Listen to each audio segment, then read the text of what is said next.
سبع الجنان والعرش والكرسي لاح سر الإحسان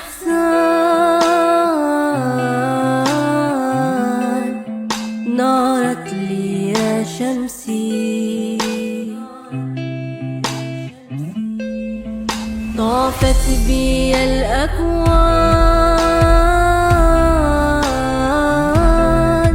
أوقفت عن نفسي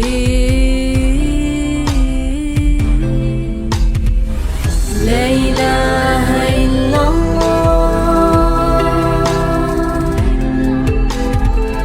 لا إله إلا الله لا إله إلا الله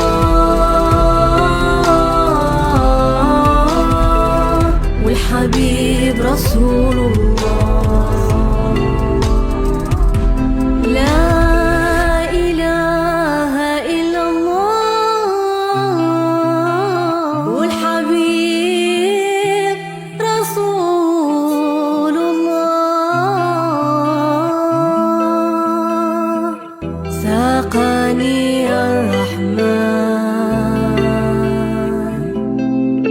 شربت من كأسي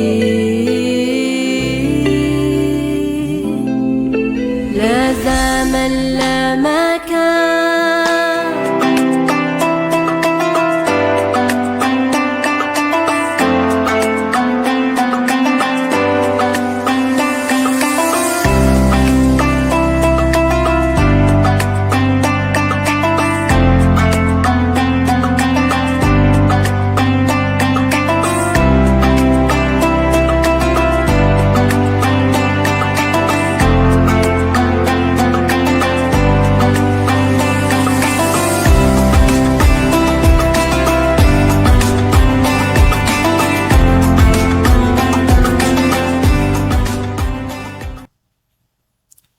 أعوذ بالله من الشيطان الرجيم. بسم الله الرحمن الرحيم. اللهم صل على سيدنا محمد وعلى آل سيدنا محمد كما صليت على سيدنا إبراهيم وعلى آل سيدنا إبراهيم وبارك على سيدنا محمد وعلى آل سيدنا محمد كما باركت على سيدنا إبراهيم وعلى آل سيدنا إبراهيم في العالمين إنك حميد مجيد.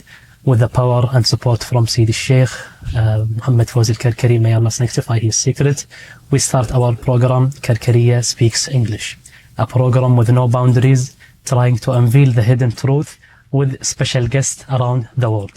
And today we have a special guest from France, Sayyid Alexis, and mashallah, like his story is very entertaining and fascinating when you hear it, inshallah, how he was non-Muslim to a Muslim, a believer, and then alhamdulillah to be a disciple with Sayyid Sheikh, and inshallah to be in the stage of Maqam al-Ihsan. So first of all, I want to introduce to you our guest, Sayyid Alexis. Assalamu alaikum wa rahmatullahi wa barakatuh. Please introduce yourself for our viewers.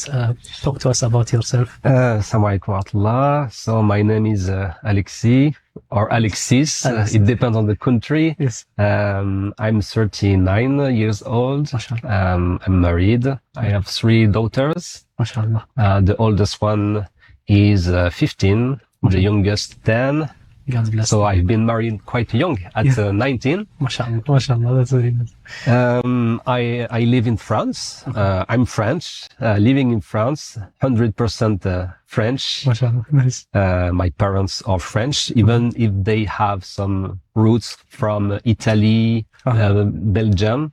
Nice. But they are born in France too. Nice, nice. And I live in Saint-Étienne, which is a city close to Lyon, a big city. MashaAllah. So close to the Dawiya of Lyon. Alhamdulillah. Yes.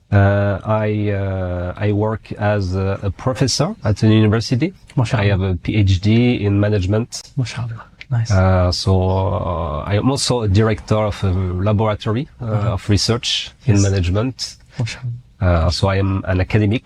Yeah. Working for the state in the public university, in the public business school. Mm-hmm. And I'm specialized more precisely in entrepreneurship and nice. international management of companies. Mashallah. So I teach Nice. these topics, and also I conduct research in this area. Nice, mashallah. And I am a Muslim, of course. Yeah. That's why I'm here too. Alhamdulillah. I embraced Islam when I was 17. So before you're born non-Muslim. I'm born non-Muslim. My parents are not believers. I was not believer. So I grew up in a normal French family with French culture without religion really present. Even if my grandparents were a little bit believers, Christians, but we didn't have some education about Christianism. So yes, I was not a believer until my 17, and I decided to enter into Islam. To be honest, without precise reason. Subhanallah. That's something I cannot. I wasn't able to explain before. Then I understood how it was possible. It is because of the fitrah. Yeah, subhanallah. Subhanallah. I was at school at my 70s, so at school, preparing my A level at the time, and right from the world, in a minute, I believe in God. Subhanallah. Subhanallah.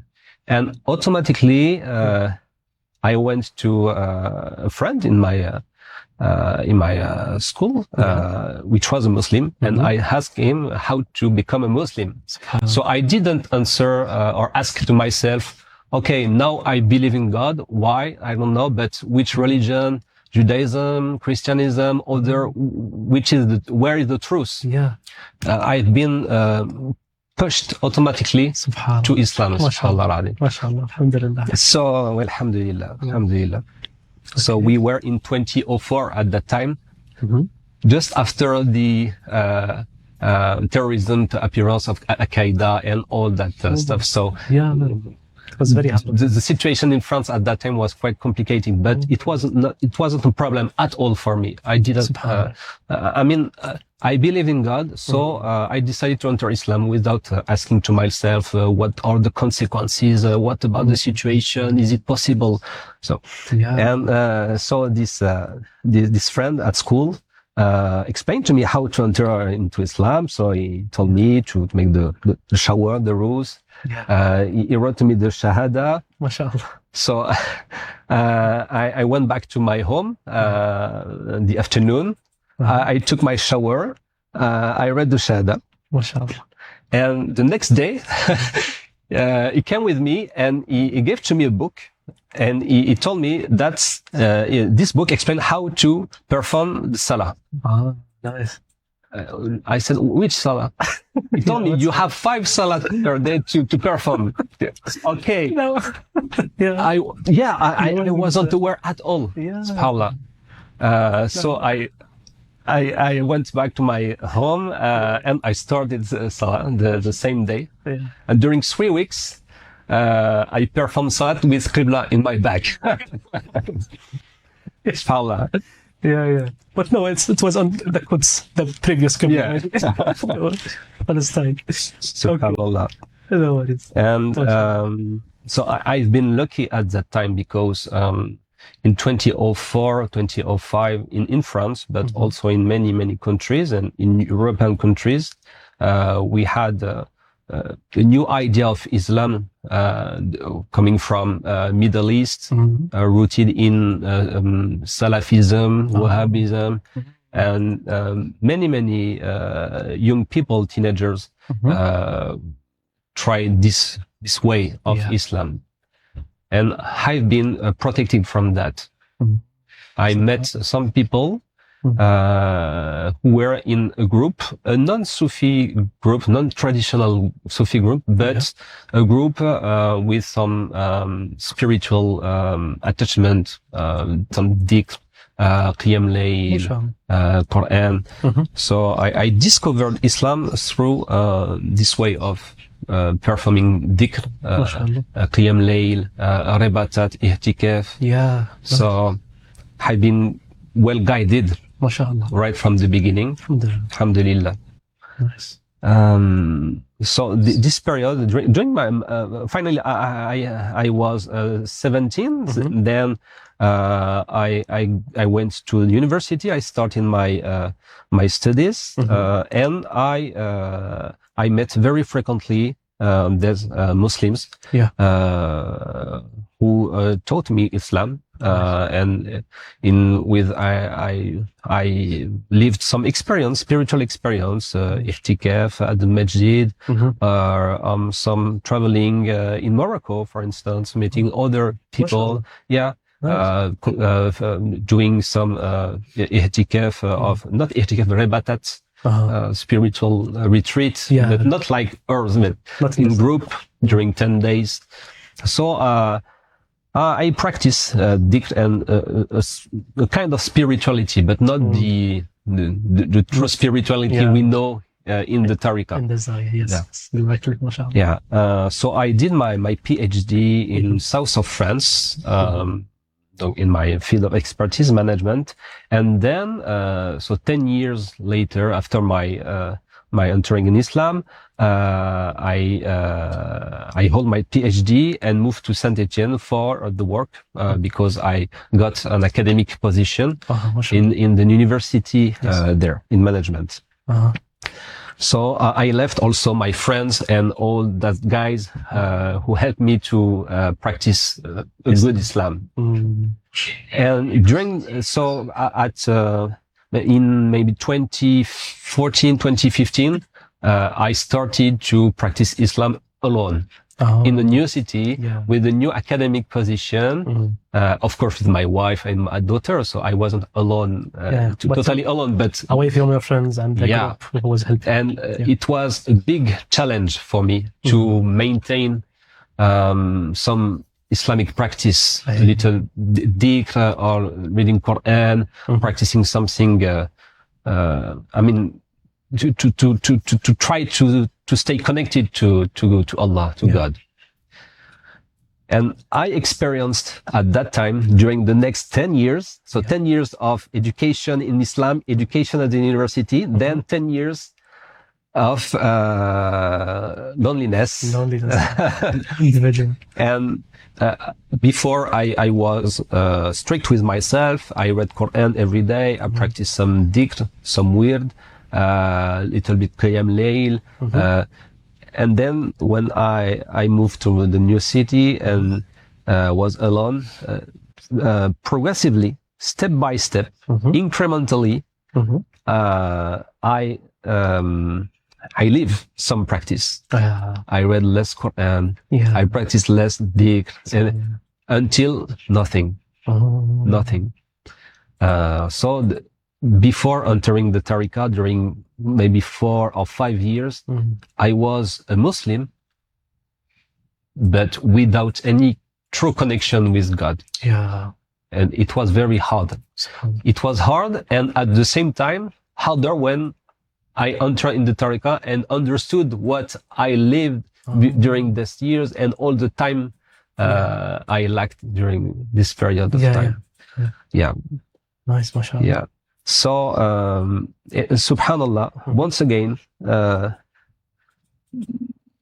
luckily, I found, by chance, or by accident, a video on YouTube of a faqir, a brother who testified. I do not remember. I do not know him. No, who testified about his vision of light. Wearing murakka or regular? Yes, with the murakka. Okay. And I was shocked because I knew Sufism, of course. My favorite books when I entered Islam was Al-Hikam by Ibn Ata'Allah al-Iskandari, which is a book recommended by our Sheikh. Yes. So I have some connection with Sufism, but not the traditional one, not this Sufism. And why I heard about the light, I was both confused and attracted. So what is that? Seeing light, I believe it was for prophets and awliya from the past. But at the same time, I I mean, it was an evidence. Of course, light, Allahu nuru samawati wal ard. So yes, we would be able to see light, but how? I don't know. Subhanallah. So when I watched this video, what year? Sorry, it was. Sorry, do you remember what year it was? It was December 2023. 15 months ago. MashaAllah. So it's quite recent. Yeah. So I went to the website of the Tariqa in French because we have in French an incredible website with many articles, part of lessons from Sidi Shir, which are translated by Adrien, Sidi Suhail, many videos, and so I discovered this website, and during 3 days I read everything. I read everything, and I was totally absorbed by the content and this question of light. It was like what I was looking for right from the beginning, without knowing that. So I found on the website 3 days later the number phone of Sidi Suhail. So I wrote a text message asking to him how to meet the fuqara, how to participate to a majma, a meeting. And the next Saturday, I was in that meeting, discovering the world. And in Lyon. In Lyon, yes. But see the sheikhs there or only no, the French? Absolutely not. No. Only French disciples. No, not that period. Yeah, okay. And when you went there, what is your feeling first time seeing the Murakka'a and seeing the fuqara? How was your experience? Be honest, everything was crystal clear for me. Everything consistent. I have not been shocked by the Murakka'a. For me, it was something normal. Because I knew about jihad nafs. And I knew that in Sufism, jihad nafs is something concrete. So you have also to be make jihad. Inside your heart and inside yourself, and also on your appearance.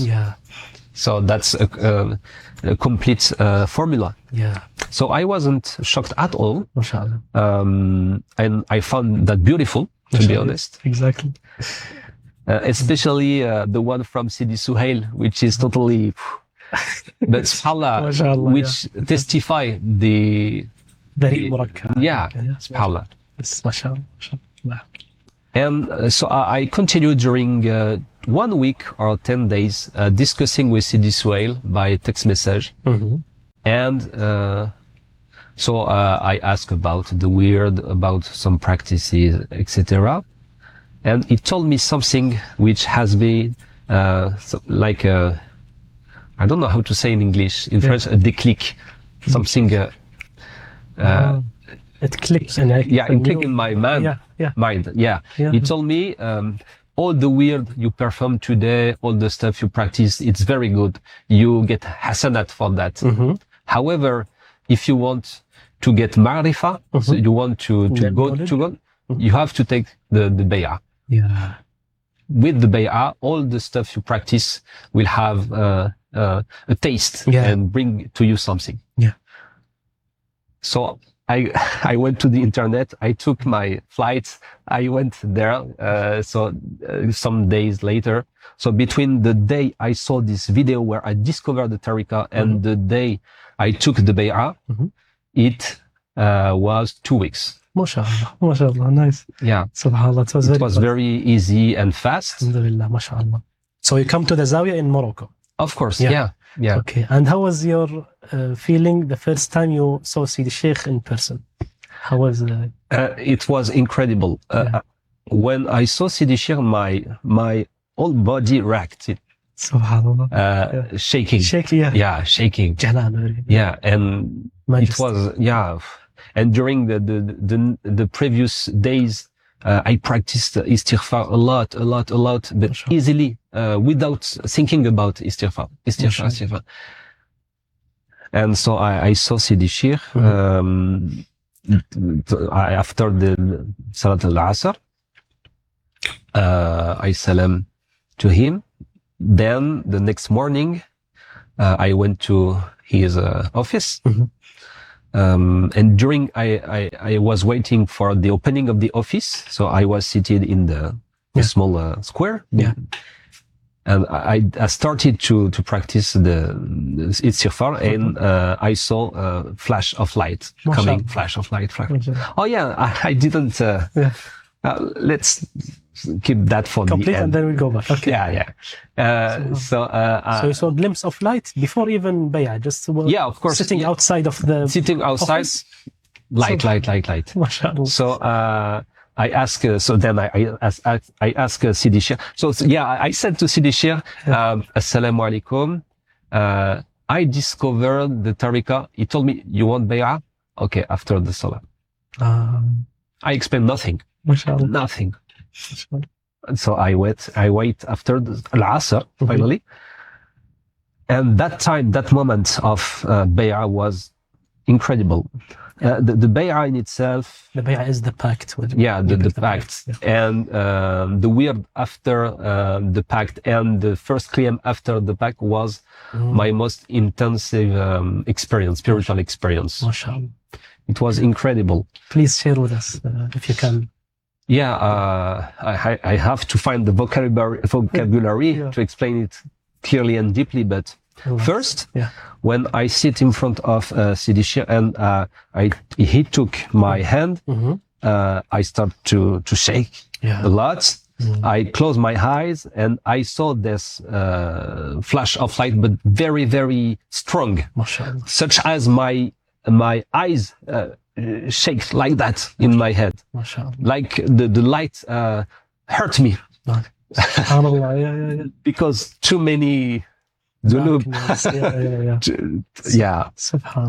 And it took my hand and I started to feel something entering into my head and coming into my body, such like a spiritual wave or flu, something. Physically speaking, I mean, I felt that, and some kind of, I don't know how to explain, but something entering to my body. Yeah, something physical, you can feel it. During the whole process of bay'ah. Subhanallah. And going into your heart, or? Subhanallah, yes.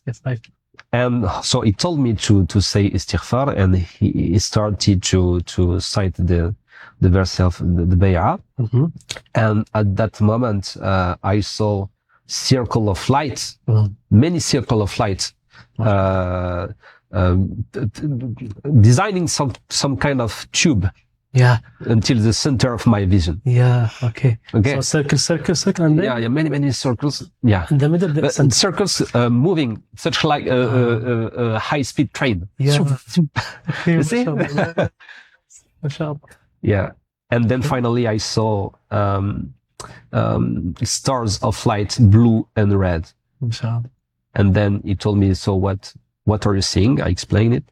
And he told me, okay, you have to say istighfar. Astaghfirullah.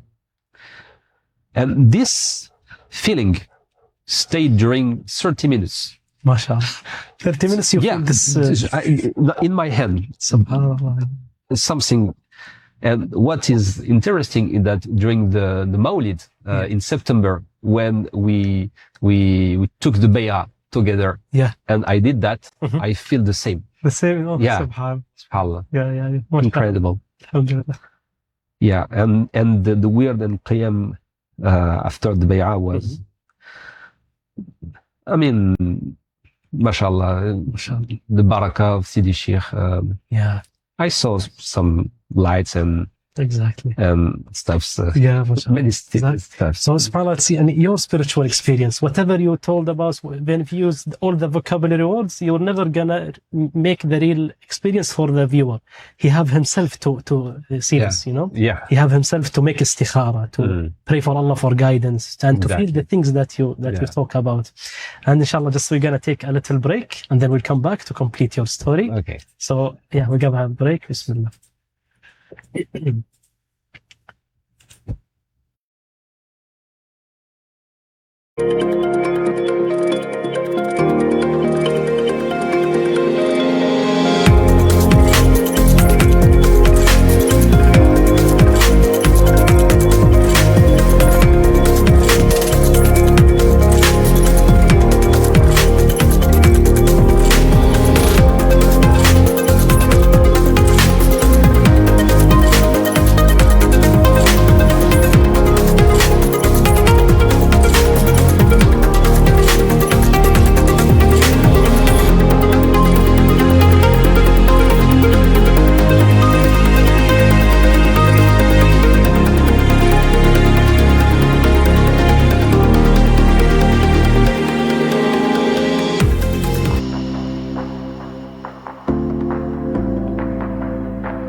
Assalamu alaikum wa rahmatullahi ta'ala wa barakatuh. And welcome back to Karkariya Speak English with our special guest today, Sidi Alexis. So Sidi Alexis, mashallah, he holds a PhD in management and he's professor in the university also in France. So I want to ask you, Sidi Alexis, how is your feeling or for the people who say that Sufism is for non-educated people, you know, for the people who resent the world, we are only zuhd and just making dhikr, no work, no nothing, no, you know. So what do you say, like, from your experience for those people who think about Sufism? First of all, I think Sufism is for people who wants to achieve something in their, cheminement in English. I don't know how to say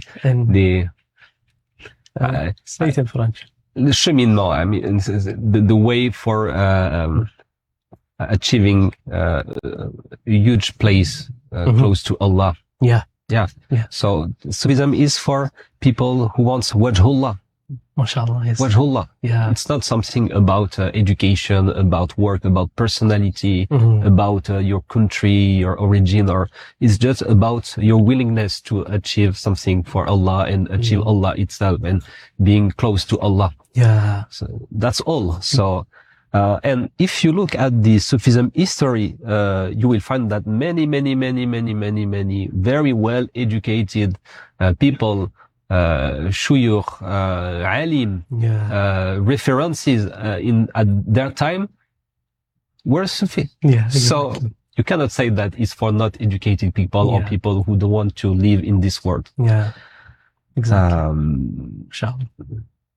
Secondly, Zuhd and Jihad Nafs is a big part of Sufism, but you can combine both. You can be educated or involved in the society and work and achieve something in this earth, in this dunya, and at the same time being involved in your relationship with God and in your Sufism and your tariqah. It's not contradictory. Yeah, exactly. Maybe sometimes it's harder from some situations.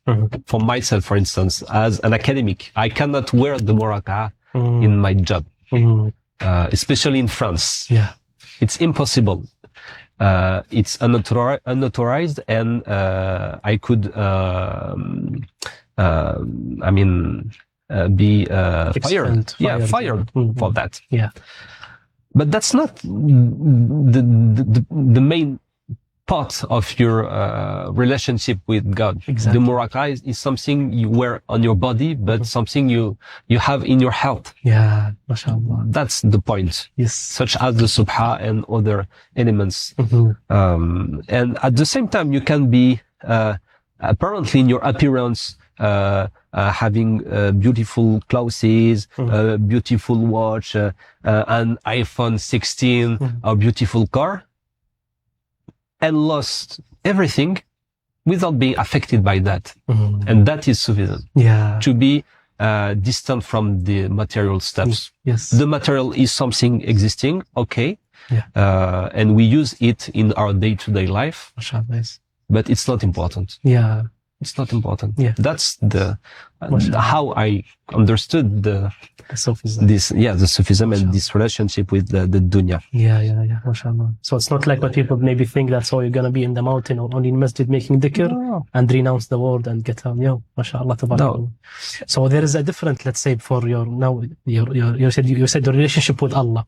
Some people say, I have already relationship with Allah. Like you said, maybe before you are 10 years with a guru doing dhikr, doing the same thing, maybe even more dhikr than today. So what is the difference between the dhikr in this group before and the dhikr with the tariqah and with Sidi Sheikh? First, the vision of light. Of course. Yeah, it's the main thing. Because I practice, we hold the humility. I practice dhikr during hours with my previous group, i'tikaf during days, only toward Allah, and never seen any light. Yeah. So that's something which make all the difference. Yeah. But first of all, it's Sidi Sheikh. Yeah. Because this light is because of the relationship with Sidi Sheikh. Yes, exactly. The proof is that I took bay'ah, I saw the light. Yes. It's not just by doing the worship or the ibadah. Yeah. Exactly. And that is the main point, this relationship with Sidi Shir, the fact that we know that our Shir is close to us, is here for helping us, is here for giving to us some advice in face-to-face or in the malakut or in the dream world. Yeah. Visions. So now, when I have moments of laziness or bad feeling,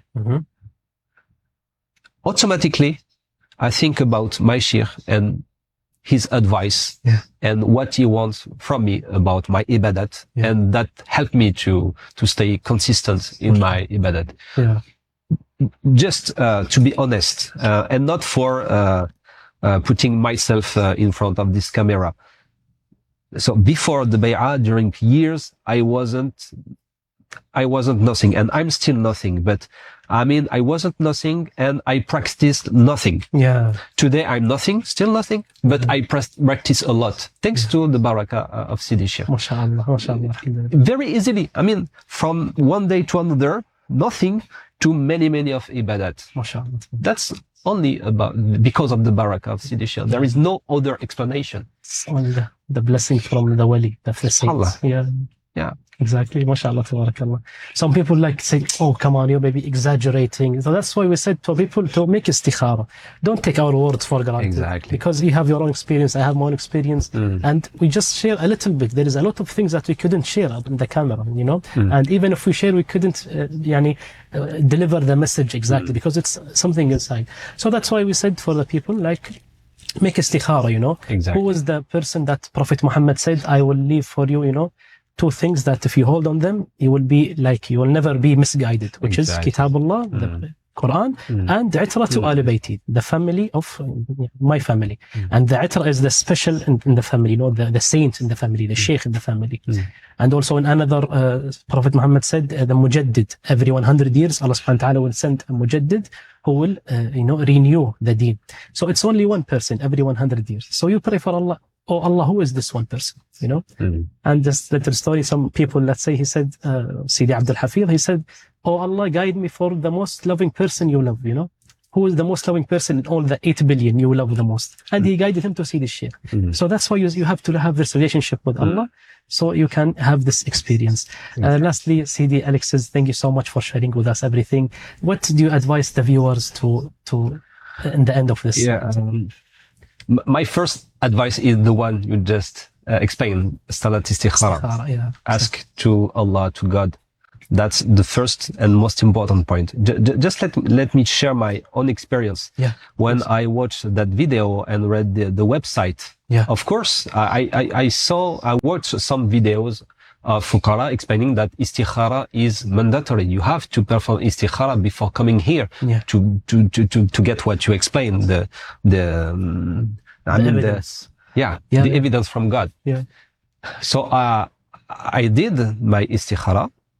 I went to sleep and I saw Rasulullah sallallahu alaihi wasallam with Sina Abu Bakr Siddiq. Sina Rasulullah woke in another place, and Sina Abu Bakr Siddiq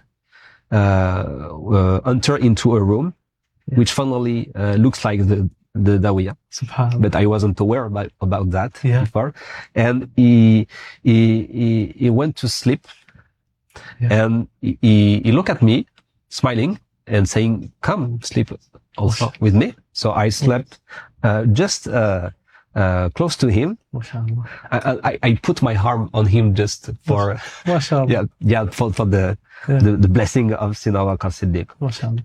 And then he walked up in front of me, and his face changed for the face of Sidi Sheikh. Yes. Alhamdulillah. And that was my your evidence. My evidence right after the Salat Istikhara. That's why it's important. And the second advice is, of course, to come here. To see these truths, to meet Sidi Sheikh, to meet the Fuqara, to see how the life he's here, and to feel something about what we explain. Because we are not talking about fantasy. Yeah. That's Right. something very concrete. Yeah. And we live that and we practice that. Yes. So when you come here and you see what the Fuqara are able to achieve, to wake up at 1 or 2 a.m. to practice dig during hours, you feel, even before the bay'ah, you feel that there is something special. Yeah. You cannot find that anywhere. Anywhere else. Exactly. MashaAllah. Thank you so much, Sidi Alexis. Thank you so much. And for the viewer who are listening now, thank you so much for staying with us. And I wish you all the best. And inshallah, we'll see you on another episode. So take care. Assalamu alaikum wa rahmatullahi ta'ala wa barakatuh. If anything is right and truth, it's from Allah subhanahu wa ta'ala and Sidi Sheikh. And if anything wrong, it's from our lower self. Assalamu alaikum wa rahmatullahi ta'ala wa barakatuh.